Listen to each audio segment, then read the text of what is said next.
eu quero falar com vocês sobre liderança descentralizada. Eu sou líder, no meu entender, talvez este seja um dos assuntos mais difíceis do líder. Pode explicar? Posso, antes de ler o texto.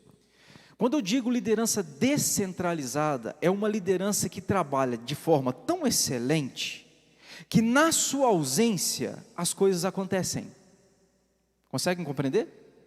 Um bom líder pastoral é o pastor que, quando se ausenta, as coisas acontecem igual se ele tivesse presente. Um bom líder de uma empresa é um líder que preparou a equipe para que o dia em que ele se ausentar, a equipe continue tocando o barco, sem que o líder faça falta. Este é um grande desafio. Preparar a equipe para a falta, e Jesus fez isso com os discípulos, propositalmente. Muitas vezes Jesus se retirava e deixava os discípulos sozinhos. Jesus disse para os discípulos: olha, vocês podem passar para outra margem. Eles entraram num barco e foram sozinhos. O que Jesus está ensinando? Jesus está trazendo à memória do liderado que vai ter momentos que o líder não está presente e o liderado precisa saber agir. Naquele caso, os discípulos não souberam, Jesus precisou intervir, graças a Deus por isso. Pois é, liderança descentralizada é o fato de você liderar, mas a sua equipe ser tão bem treinada, que na sua ausência o trabalho acontece de forma natural e de forma eficaz, mesmo você se ausentando. O que eu tenho visto? Como pastor, tenho 10 anos de ministério, andei em algumas igrejas, converso com colegas pastores, o que eu tenho visto? A dificuldade muitas vezes, e isso começa do pastor, de descentralizar. Porque às vezes o pastor, e eu digo isso com propriedade, às vezes o pastor, ele acha que se alguém assumir o púlpito, por exemplo, pregar melhor do que ele acha que isso é um risco para ele. Você entende? Se vier um pregador, prega um sermão, e o pregador é melhor do que ele, porque tem muita gente melhor do que a gente, graças a Deus por isso. Ele sente uma ameaça: meu Deus, esse cara foi bom. Essa é uma visão equivocada. Aí o que ele faz? Ele nega o púlpito, ele prefere manter-se ali para segurar o púlpito. Estou te falando coisas que são reais, acredite, são reais. O bom líder é aquele que ele chama alguém para pregar, e o dia em que a pessoa prega, e esse pregador, ele recebe elogios para a glória de Deus, ele se sente honrado por isso. O objetivo dele é que o outro seja melhor do que ele mesmo, entende? Por exemplo, eu fiquei de férias aqui um tempo. Quando eu voltei de férias, disseram assim para mim: pastor, o senhor não fez falta. O senhor não fez falta, a turma que te substituiu bem. Você sabe que eu não fiquei triste, eu fiquei hiper honrado com esta palavra. Eu fiquei hiper honrado. Eu quero uma equipe que seja melhor do que eu mesmo. Eu quero que pregadores que preguem melhor do que eu mesmo. Esse é o meu objetivo, e eu não estou enciumado com isso. Eu sei do meu papel no reino. Eu não estou no reino para competir, eu estou no reino para contribuir. Outros vão contribuir também. E uma visão que a gente precisa de ter é esta, de descentralizar. Eu quero que todo mundo trabalhe, eu quero que todo mundo faça, porque todo mundo no reino é importante. Bom, já falei muito, né? E nem li o texto. Vamos ler o texto. Olha o texto, 2 Timóteo 2, 9. Preste atenção.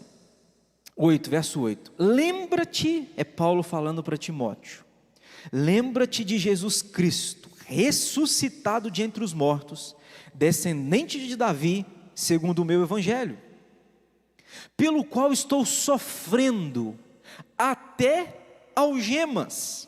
Olha o que o texto está dizendo. Estou sofrendo até algemas. Perdi o verso aqui, peraí. Pelo qual estou sofrendo até algemas, verso 9, como malfeitor, contudo, a palavra de Deus não está algemada. Aí eu queria te destacar o verso 10. Por esta razão, tudo suporto, por causa dos eleitos, para que também eles tenham a salvação que está em Cristo Jesus, com eterna glória. Eu acho essa palavra tão forte, irmãos. Paulo diz no verso 10, tudo suporto. A tradução grega, você pode dizer que Paulo está dizendo o seguinte, ele está dizendo, eu persevero, apesar das desgraças e as provações, eu não desisto. Sabe o que ele está dizendo? Ele está dizendo o seguinte, eu me mantenho firme, apesar da dor. Eu me mantenho firme contra a correnteza. Eu suporto. Eu estou aqui para suportar por causa dos eleitos. Eu estou lendo um texto do apóstolo Paulo. Paulo foi, no Novo Testamento, o maior líder depois de Jesus. Então, se você pensar comigo, alguém nascido em pecado, porque Paulo nasceu em pecado e pecou, Jesus não nasceu em pecado e nunca pecou, mas alguém nascido em pecado, Paulo foi o maior. Um líder diferente, um homem que até hoje é lembrado.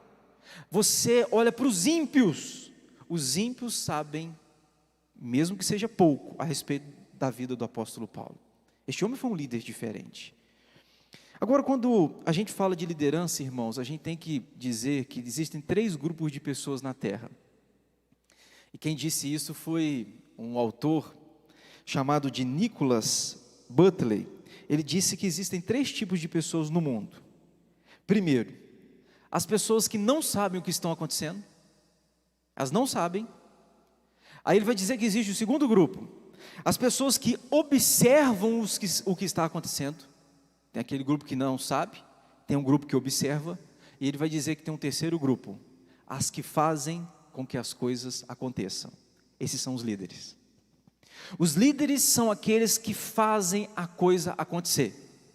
Ele lidera uma equipe com o propósito, esta equipe fazer com que coisas aconteçam. Esse é o papel do líder. Pois é. Pastor, o que é liderança? Olha essas frases aqui. Eu gosto muito dessa frase. Liderança não é uma questão de direito, de título ou de cargo. Liderança é uma questão de habilidade. Tem gente que tem o cargo de líder, mas não lidera. Consegue compreender essa diferença? Ter o cargo não me torna líder. Agora tem gente que lidera e não tem cargo. Tem gente que é um excelente líder, ou uma excelente líder, mas não tem o cargo de líder. Ela lidera. O que é liderar? É influenciar. E tem gente que influencia, concorda?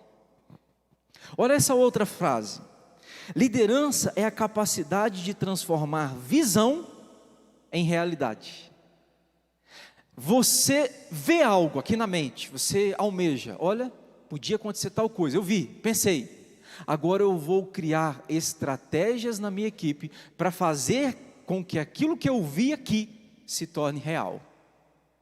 Então liderança é a habilidade de fazer com que aquilo que você vê com os olhos se torne real, palpável, tocável. Agora eu vou nessa última frase. Liderar, ou o líder, é aquele que sobe na árvore mais alta, estuda a situação e grita: gente, estamos na mata errada. Esse é o papel do líder. Ele sobe na árvore mais alta, ele olha a situação e ele diz para os seus liderados: gente, nós estamos na mata errada, nós precisamos nos retirar para o local certo. Pois é. Para Jesus, o que é liderança para Jesus? Jesus disse que liderança boa é daquele que é um bom servo. Você quer ser um bom líder? Jesus disse: seja o maior servo. Portanto, na visão de Cristo, e eu sou totalmente, defendo esta visão que Jesus ensinou, que um bom líder é o que serve mais. Liderança, como diz Hernandes Dias Lopes, não é uma plataforma de privilégios, mas é uma plataforma de serviço, de trabalho. Portanto, se o sujeito quer liderar, ele tem que estar disposto a servir, sabe? E o servir é que dá a ele a capacidade de liderar. Paulo vai falar disso, ele diz: eu estou disposto a sofrer. Olha a visão do apóstolo Paulo: eu lidero, mas eu estou disposto a fazer dessa minha liderança um sacrifício, e eu sofro por causa dos eleitos, eu estou disposto a pagar o preço. Agora, o líder que quer banheiro de hidromassagem, quer só vida cômoda, ele não pode liderar. Na verdade, ele está no lugar errado, na hora errada, fazendo a coisa errada, porque o líder tem que entender que ele precisa ter a disposição de pagar o preço, e pagar o preço é servir. Eu sirvo para que você seja abençoado com o meu serviço, e ao servir você, eu sirvo a Deus. Essa é a função principal, Jesus que ensinou isso, não sou eu. Ok, nós estamos falando de Paulo, verdade. Paulo, vocês sabem bem que ele foi ensinado aos pés de um homem chamado Hilel e Gamaliel. Para você entender, esses dois homens que eu citei, Hilel e Gamaliel, eles eram os maiores rabinos no tempo do apóstolo Paulo. A escola que Paulo formou não foi uma escola comum. Paulo era um homem muito culto, muito inteligente. Mas como ontem Ramiro pregou bem aqui, no culto ontem do IPS+, ele disse o seguinte, que Paulo resolveu abandonar todas essas coisas. Ele diz: eu esqueço das coisas que para trás ficam e prossigo para o alvo, para o prêmio da soberana vocação de Deus em Cristo Jesus. Paulo está dizendo o seguinte: tudo isso que foi aos olhos humanos tão importante, eu abro mão quando eu comparo com a cruz de Cristo. A cruz está acima de tudo isso. Pois é. Este homem que foi um grande líder e estudou numa grande escola, esse homem ensina a gente a liderar. Ele ensina a gente. Então, nesta manhã, irmãos, aguça o seu ouvido pelo que eu vou te dizer a partir de agora. Eu vou tirar 3 princípios da vida de Paulo, e em cada princípio eu vou tirar alguns aprendizados. Eu vou mostrar para vocês 3 princípios na vida dele.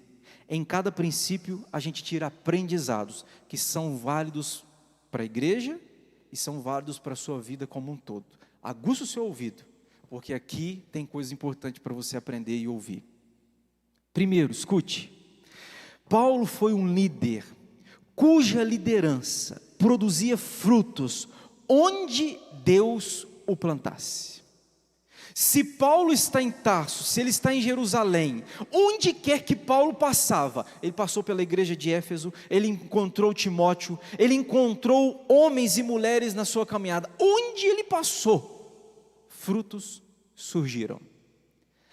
Agora você me escute, um líder só é uma bênção lá, se ele for uma bênção cá. O que eu estou te dizendo?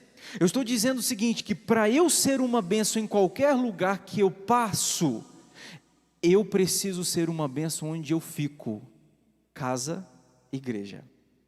Eu não posso, por exemplo, chega alguém aqui na igreja e diz para o conselho, conselho, eu quero ir para a África, por exemplo, quero ser missionário na África, um belo desejo, que Deus abençoe.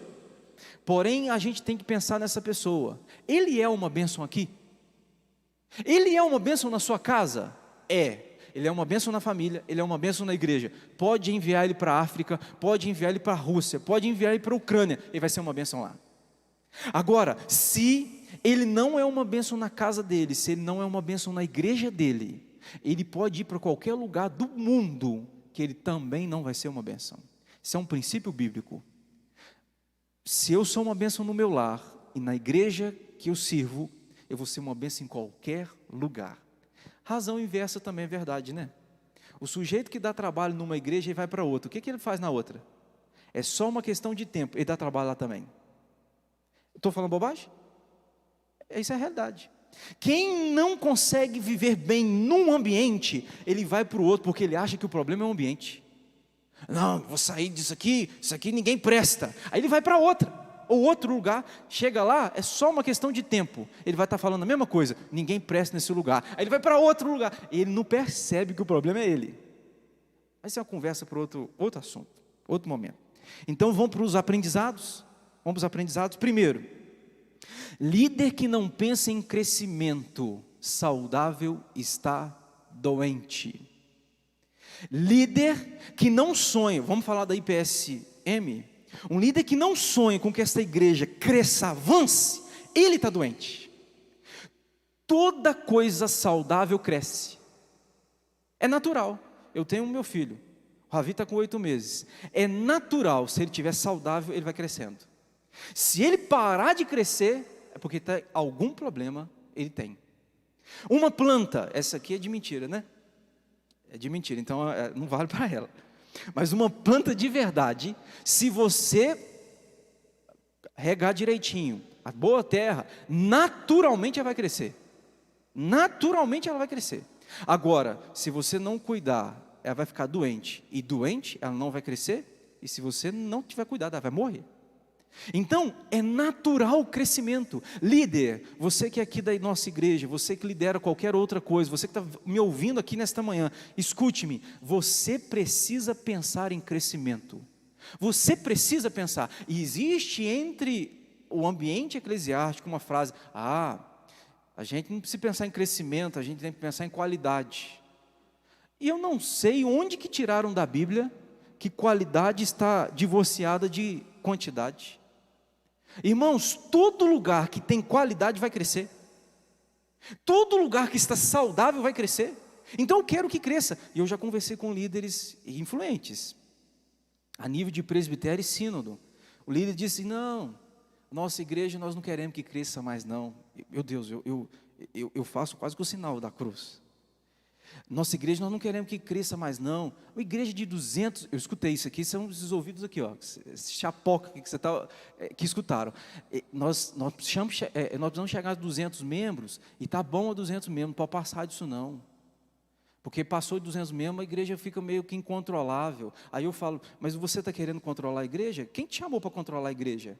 A igreja é de Cristo, você é chamado para liderar. Agora tem muitos líderes que têm medo de igreja crescer, sabe por quê? Porque quanto maior a igreja fica, menos influência ele tem, menos domínio. Irmão, eu olho para Alto Caparó quase 6 mil habitantes, eu falo: Senhor, só podia nos dar, pensa comigo, uns 30% dentro da nossa igreja? Você já pensou no impacto que Alto Caparó teria? 30% da cidade está dentro de uma igreja local? Meu Deus, eu sonho com isso, eu sonho. Você pode pensar ao contrário, mas eu sonho e entendo que biblicamente isso é possível e isso é desejável. Então eu estou atrás, que venha Alto Caparó para cá, amém? Amém. Agora escute o segundo ensinamento. Você nunca vai alcançar a todos. Líder, escute isso aqui. Líder às vezes tem um problema que ele acha que ele vai alcançar todo mundo. Ele não vai alcançar todo mundo. Líder em qualquer área, em qualquer situação que você liderar, você nunca vai alcançar a todos de igual forma. Nunca. Existe uma lei que é chamado de diagrama de Pareto. Pesquisa você depois disso, para você conhecer mais a respeito desse assunto. A pesquisa disse o seguinte, que geralmente numa equipe, 20% da equipe trabalha e gera 80% de resultados. Isso é válido lá para a sua equipe, onde você está trabalhando. 20% da equipe gera 80% dos resultados. Este homem fez uma leitura que, no comércio, por exemplo, via de regra, 20% dos clientes geram 80% dos resultados. Então o que um líder tem que saber? Ele tem que focar nesses 20% com intensidade, porque esses 20% vão gerar 80% de resultado. Olha para uma igreja, eu estou falando da IPSM, eu estou falando de qualquer outra igreja. É claro que existem exceções numéricas, mas via de regra esse princípio vai aplicar. Geralmente é 20% da igreja que trabalha. Concorda comigo? É 20% que trabalha, e esses 20% geram os resultados da igreja. Uma igreja de 200 membros. Quantos membros você acha que uma igreja de 200 membros, quantos membros são dedicados ao trabalho? Faz uma conta aí, que 20% de 200 são 40 pessoas, correto? Não é a real? Numa igreja de 200 membros, geralmente não são uma faixa assim que trabalha? Então o líder precisa de querer o quê? Eu vou alcançar esses 20%, porque esses 20% eles vão gerar 80% de resultado. Isso é uma visão. Um líder nunca vai alcançar todo mundo. Paulo sabia disso. E você precisa saber. Agora vamos para o terceiro aprendizado? Aqui eu acho sensacional. Líderes escutam isso, futuros líderes escutem isso. Você nunca vai cruzar a linha de chegada. Para o líder não existe isso. Isso aqui é extraordinário. O líder pensa o seguinte: qual que é a nossa meta hoje? Eu vou parafrasear com a Dilma, né? Lembra da Dilma? O dia que a gente atingir a meta, a gente dobra a meta para que a meta seja dobrável. É um negócio assim que ela falou. Você, líder, tem uma meta, chegar ali, correto? Aí você trabalha com a equipe para chegar aqui. Aí a equipe chega lá. Chegou aqui, o que você faz? Cruzou o braço? Chegou aqui, gente, chegamos cá. A meta agora é lá. Chegamos cá, a meta agora é lá. Não existe linha de chegada para a liderança. Então, enquanto você estiver vivo, tem alvo, tem objetivo que você vai correr atrás. Isso aqui para o líder, você tem que ter isso na sua mente. Não existe linha de chegada. Eu sonho com 30% da cidade na igreja, né? Então nós estamos falando de quantos? Nós estamos falando de 6 mil pessoas, 30%. Quem é bom em matemática aí? 1.800 pessoas? 1.800 pessoas dentro da igreja. Eu sonho. E o dia que chegar lá? Aí nós vamos dobrar. O dia que chegar lá, nós vamos fazer o quê? Gente, nós precisamos de 3 mil pessoas. Não existe linha de chegada para a liderança. O líder sempre trabalha para alcançar além. Este é o projeto. Tirei 3 princípios, 3 ensinamentos. Vamos para o segundo princípio? Agora presta atenção no que Paulo fez. Paulo foi um líder que gerou outros líderes. Concorda comigo? Alguém tem dúvida sobre esse assunto? Onde Paulo passava, ele deixava um legado. Nós estamos falando de um homem que está escrevendo para Timóteo. Timóteo é filho de Paulo na fé. Paulo está falando: Timóteo, aprenda comigo, porque daqui a pouco você não vai me ter. E fato, segunda carta de Paulo é a última carta. Depois daqui 3 meses ele vai morrer. Timóteo tem um ensinamento, porque Paulo vai se ausentar, ele vai morrer. Irmãos, líderes, a gente precisa aprender a passar o bastão. Aprender a passar o bastão. O que é isso? Eu estou liderando, eu vou pensar o seguinte: vai chegar um tempo, ou que eu vou morrer, ou que Deus vai me mudar de planos. Então eu não vou ser mais necessário naquele papel. Eu preciso de preparar nova liderança, novos líderes. Igreja, nós precisamos disso, irmão. O que eu vejo geralmente acontecer? Geralmente as pessoas dizem assim: mas não tem líder nessa igreja. Vai fazer uma assembleia e alguém diz, vocês já escutaram isso? A gente não tem gente nessa igreja. Irmãos, não tem porque a gente não preparou. A gente precisa se preparar. E preparar pessoas, é isso aqui, E às vezes você trabalha na pessoa, você dedica, você inverte. Na hora de colher a pessoa diz, eu vou para outra. Mas não tem problema, é o reino. Você precisa pensar que nós não estamos em reinos diferentes, nós estamos no mesmo reino. Se eu investir em você e você chegar no final, na hora de colher o fruto, você falar: pastor, eu vou servir em outra denominação, você vai com a minha bênção, você vai com a minha aprovação, não tem problema, porque o reino é o mesmo, embora eu quisesse que você ficasse com a gente. Você entende? A gente precisa de cabeça boa. Paulo foi um líder que gerou outros líderes, presbíteros, diáconos. Que a gente seja esses homens e mulheres que investem nos outros, para que outros liderem também. Aí vamos para os ensinamentos. Primeiro, não se envolva com tudo que te encanta, nem com tudo que te oferecem. Não se envolva com tudo que te encanta, nem com tudo que te oferece. As pessoas acham que, pastor, sujeito, ele faz tudo. Quem faz tudo, geralmente não faz nada bem feito. A gente precisa, o líder precisa dizer não. Eu estava numa reunião do presbitério há uns anos. No presbitério queriam me eleger presidente do presbitério. Já pensou que loucura? Na hora da eleição, vamos colocar o pastor Alexandre. Eu levantei e falei: gente, eu não quero. Aí alguém levantou e disse: mas é o seguinte, usou o texto bíblico, né? Tudo que tiver à mão para fazer? Faze conforme as tuas forças. Não usou Bíblia para me bater. Eu disse o seguinte: uma coisa importante do líder é saber para onde ele quer ir. Isso é verdade. Mas uma coisa importante do líder é saber para onde ele não deve ir. Eu sei que para isso Deus não me chamou.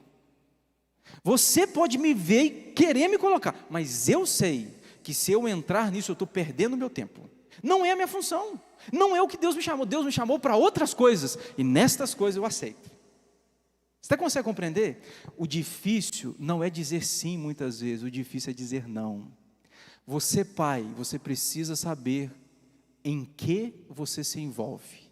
Você que lidera uma empresa, lidera gente, não se envolva com tudo, porque a pessoa que se envolve com tudo, ele acaba não fazendo nada, e ele se sufoca, e ele se mata. Então, o que você tem que se envolver? Eu vou falar daqui a pouquinho. Você vai se envolver com aquilo que Deus quer de você. A visão que Deus te deu, tem trabalho dentro dessa visão? Você pode abraçar e caminhar. Está fora da visão? Eu não pego. Consegue compreender? Hoje de manhã, por exemplo, antes de vir para cá, 2 convites de pregação eu neguei. Abri o WhatsApp: pastor, só pode pregar dia tal, hora tal, em tal lugar, sobre o assunto tal. Outro WhatsApp: pastor, só pode pregar em igreja tal, aniversário da igreja dia tal. Eu olhei e falei: eu não posso aceitar. Por que eu não posso? Eu não posso porque não é a prioridade do meu ministério. A prioridade do meu ministério não é pregar fora, a prioridade do meu ministério é pregar aqui. Eu prego fora desde que eu não tenha que ferir a prioridade. Como a agenda tinha que ferir a prioridade, eu disse para o irmão e para a irmã que convidou: infelizmente eu não posso atender. Eu não posso. Então você tem que saber dizer não para aquilo que tem que ter o não, e dizer sim para aquilo que tem que ter o seu sim. Agora vamos para o segundo, escute essa. Você que é líder, em algum momento você vai ser traído. Pastor, sinal da cruz, não quero isso não. Não, não tem escape. O Senhor Jesus passou por isso. Judas estava lá. E curiosamente, quem chamou Judas para a equipe foi Cristo. Por que Judas estava lá? Pela razão mais principal, mais importante. Judas estava na equipe para se cumprir a Bíblia. Ponto. Então é inegociável. Estava lá para cumprir as Escrituras. Ok. Mas Judas também estava lá para nos ensinar alguns sinais de pessoas que vão nos trair. Sabia disso? O líder que nunca foi traído, ele se espera que daqui a pouquinho vai ser. E geralmente quem te trai é pessoas próximas, que você não esperava isso delas. Mas eu posso te dar alguns sinais de gente que vai te trair? Trair é o que eu estou falando? É gente que com você fala uma coisa, mas vira as costas. Ou ele te mói nas costas, ou ele trama, arquiteta coisas para derrubar você. Isso tem na Bíblia. Paulo passou por isso, Jesus passou por isso. Eu vou te dar alguns sinais de gente que pode trair. Primeiro, geralmente quem trai nunca assume ser um traidor. Você lembra que quando Jesus estava na ceia, Jesus falou assim: um de vós vai me trair. Você lembra o que Judas falou? Lembra? Sou eu, Senhor. O traidor nunca veste a roupa. Ele nunca se acha um traidor. Você quer ver um sinal? Um segundo sinal? Eu escrevi 10 sinais de traição em Judas. O traidor nunca se arrepende. Você olha para a vida de Judas, você viu algum momento ele se arrepender? Não tem. Tanto é que quando ele trai Cristo, vem de Cristo, diz a Bíblia que ele vai se enforcar. Ele sente remorso. O que levou Judas ao enforcamento foi o remorso, não foi arrependimento. Ele nunca se arrependeu. Ele teve remorso. O que é remorso? É culpa, sem disposição de fazer o contrário. Ele sentiu culpa. E a culpa foi tamanha, que diz o texto bíblico, que Judas tirou a própria vida. Você quer ver terceiro? O traidor geralmente busca aliados para a traição. Geralmente traidores não traem sozinhos, ele arruma parceiros porque eles são covardes. Eles não têm coragem de dar a cara e dizer: eu sou contra você, eu penso diferente de você. Eles não têm coragem, eles arranjam gente para se apoiar, fazer uma equipe e trair você. Judas fez isso. Saiu ali da ceia e foi aonde? Foi arrumar os soldados romanos para prender Jesus. Ele foi arranjar aliados. Quer ver em quarto? O traidor geralmente é dominado por Satanás. Jesus olhou para Judas e disse: arreda-te, Satanás. Geralmente o traidor é dominado por Satanás. Agora escute isso aqui: geralmente o traidor tem algum poder. Judas tinha, e quem deu o poder a ele foi o próprio Jesus. Diz a Bíblia que Judas carregava a bolsa.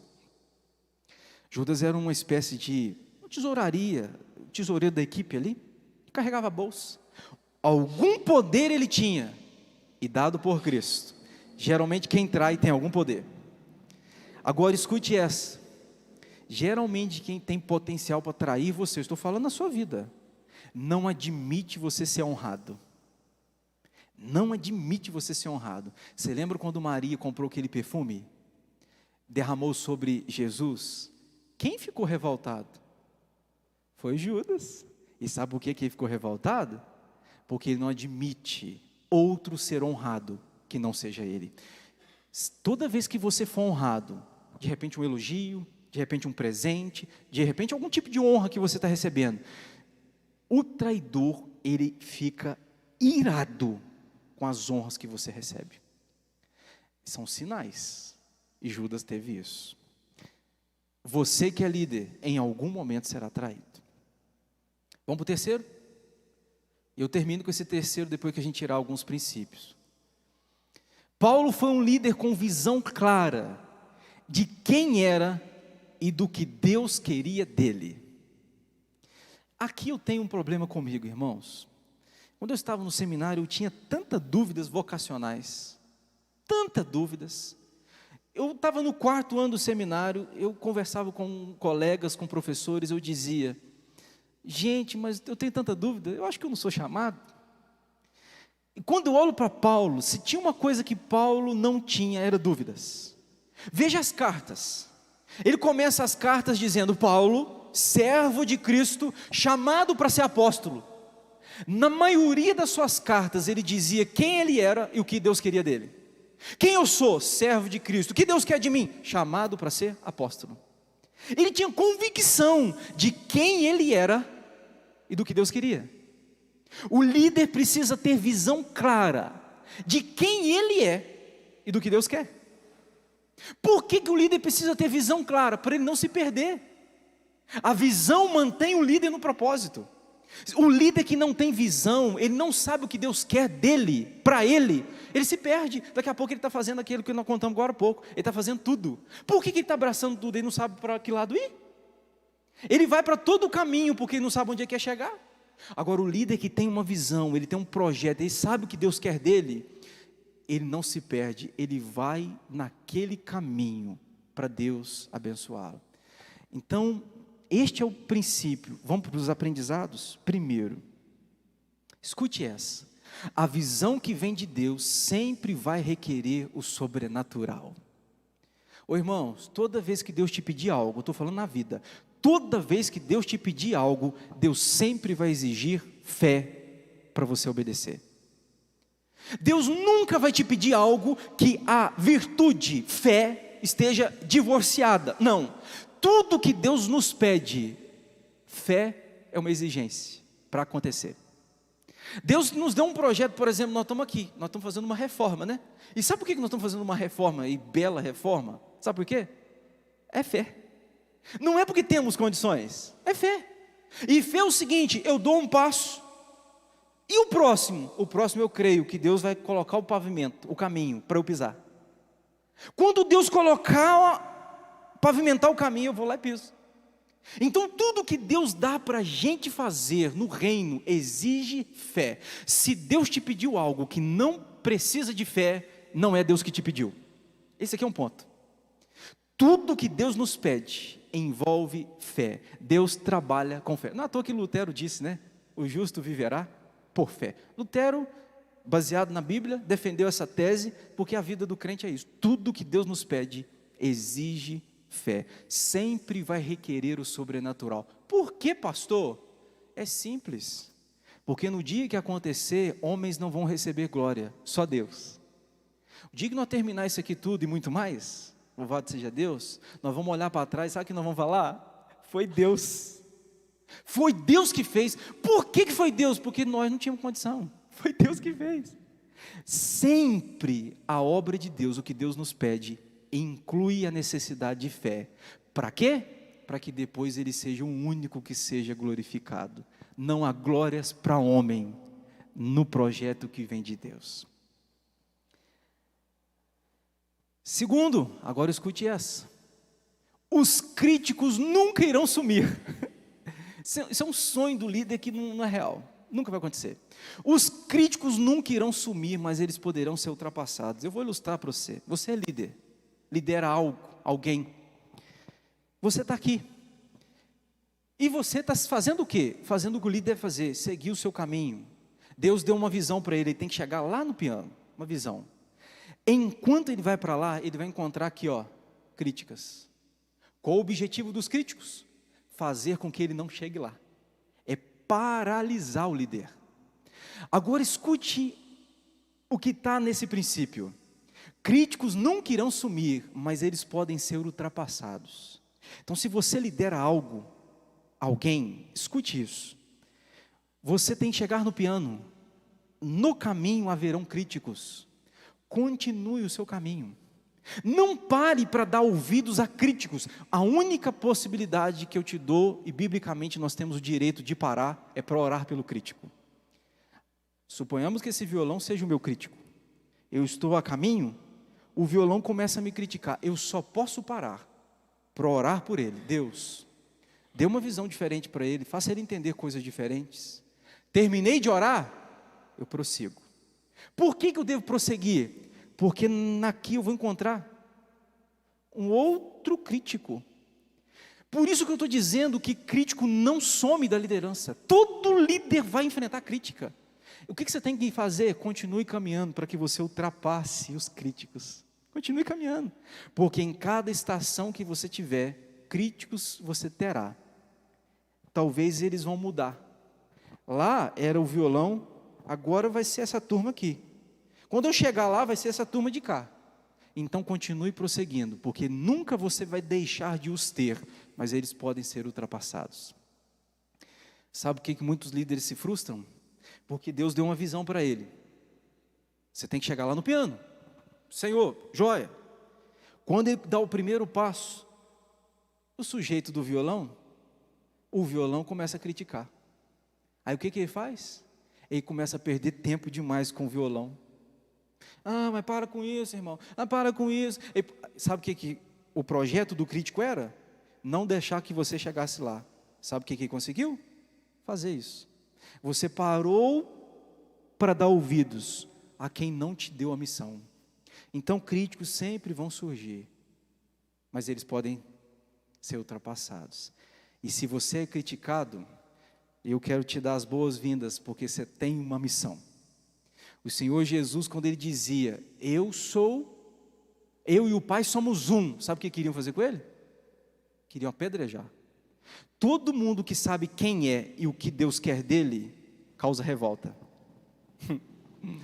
Eu sei quem eu sou, eu e o Pai somos um, sou Deus. E o Pai me comissionou, eu vim para salvar pecadores, eu sei quem eu sou e da minha missão. As pessoas diziam, esse está ficando louco, vamos matar ele, vamos apedrejar ele. Todo mundo que sabe quem é e a missão que ele tem que fazer, geralmente vai ser criticado e apedrejado.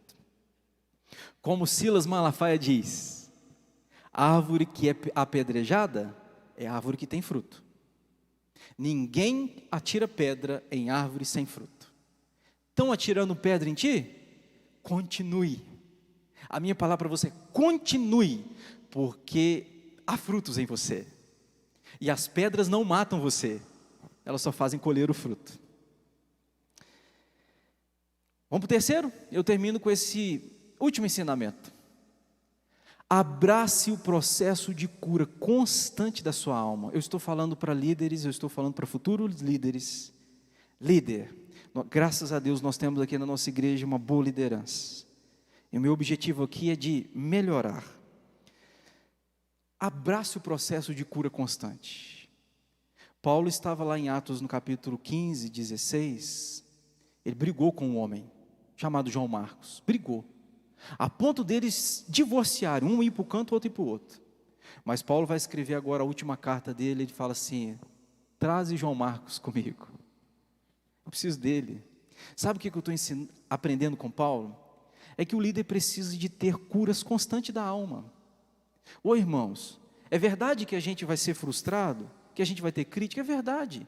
Agora, se você parar de curar o seu coração, você vai se tornar um ferido, e daqui a pouco, antes você recebia crítica, daqui a pouco você vai se tornar um crítico, se você não for curado.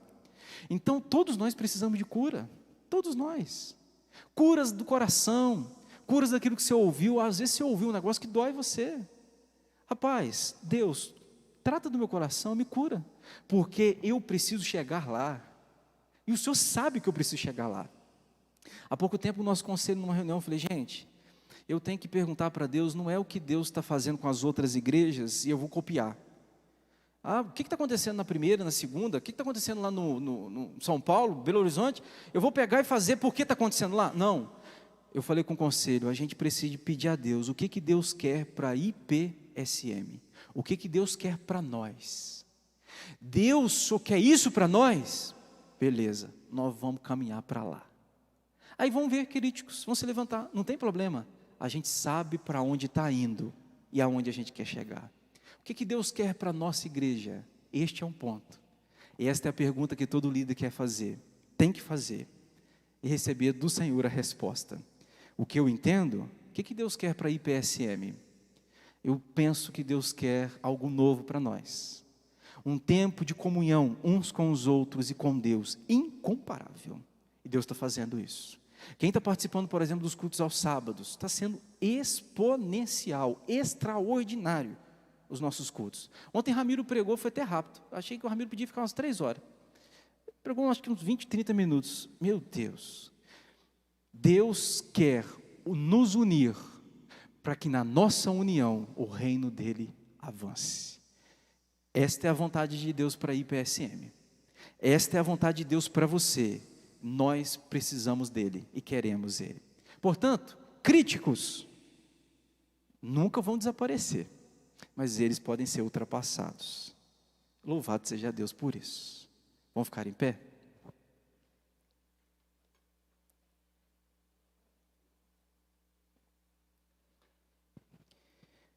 Assunto importante esse que falamos, Pai, sobre liderança. Na visão do Senhor Jesus, o nosso Salvador, liderar é servir. Na visão do apóstolo Paulo, liderar é estar disposto a sofrer. Senhor, dê-nos essas características, que sejam nossas. Há irmãos aqui que lideram na igreja, outros lideram fora dela, lideram no trabalho, lideram no comércio, lideram na família. Senhor, nós te pedimos a disposição de servir e de sofrer, a disposição de causarmos e deixarmos um legado naqueles que lideramos. Pai, nós te pedimos isso, e pedimos ao Senhor que esclareça para nós a visão que o Senhor tem, o projeto do Senhor para a nossa igreja. Nós queremos cumprir, nós queremos chegar lá, nós queremos nos apresentar aprovados a Ti, Senhor. Que o Senhor faça desta igreja uma igreja ainda mais impactante nessa cidade. Que o Senhor nos torne aqui uma igreja poderosa, não para recebermos glórias, mas uma igreja poderosa para impactar o inferno, para tremer o inferno, para sacudir a nossa cidade e a glória do Senhor se estabelecer. Use os presbíteros, ó Deus, meus irmãos tão queridos aqui, como canal, como vaso útil nas Tuas mãos. Use os diáconos, e eu te peço para que o Senhor já prepare novos diáconos, novos presbíteros, novos pastores, novos obreiros, para que o Teu reino avance, e o reino do Senhor se estabeleça na terra. Que seja assim, Senhor, para a glória do Teu nome, em nome de Jesus. Amém e amém. Deus abençoe, amado. Bom almoço para você, até a noite, permitindo Deus.